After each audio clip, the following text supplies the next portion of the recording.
The rumor has it that the Sony FX3 is getting a little baby brother, the Sony FX30, and is no longer the youngest sibling in the Sony cinema camera line. According to the Sony Alpha Rumors website, that is, who seem to be fairly accurate, Sony has a more affordable cinema camera on the way.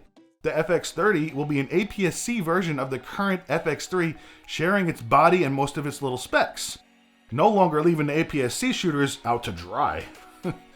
So, over the past year or so, Sony has been fully focused on everything full frame, so it seems like a strange move to double down with an APS-C cinema camera, but I knew something was up once they started rolling out with all these new APS-C lenses. The question though, like the one that we had with the FX3 when it came out, is will the Sony FX30 be worthy enough to join the cinema line and earn that title? I'm still worthy. Well, let's look at what we know so far from these rumors. It's said that it will share the body and most of the specs. But right now, it's a toss-up between a 12 megapixel sensor and a 26 megapixel sensor. There are rumors that it could be either. Now, we're talking about a 12 megapixel sensor, but this time on an APS-C version and not a full frame version. And we all know that when you go from an APS-C to a full frame, you're gaining that image quality, that dynamic range, and that smooth pancake butter bokeh.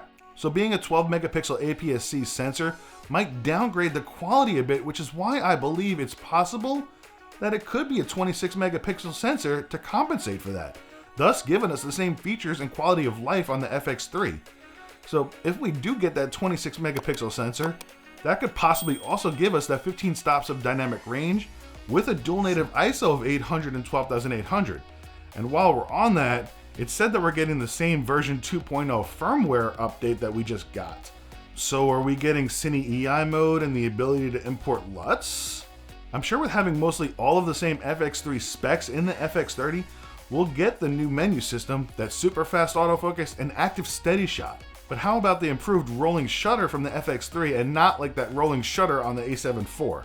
Even though the Sony FX30 is an APS-C style cinema camera, are we playing by cinema camera rules where we're going to get 2 card slots? Or are we playing by APS-C rules and we're going to get 1 card slot? Well, hold up one second. I'm pretty sure you used this camera in your latest video, Mr. Peter Lindgren, and it looked like an FX3, but one of these things just doesn't look like the other. And then the video distorts about using a new camera. Well, this camera is a... I'm on you, man. I'm onto you.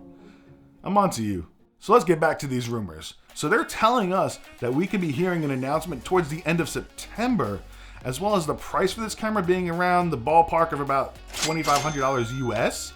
That's roughly $1,400 less for the APS-C FX30 than it is for the full-frame FX30, coming in at about $3,800 or $3,900 US.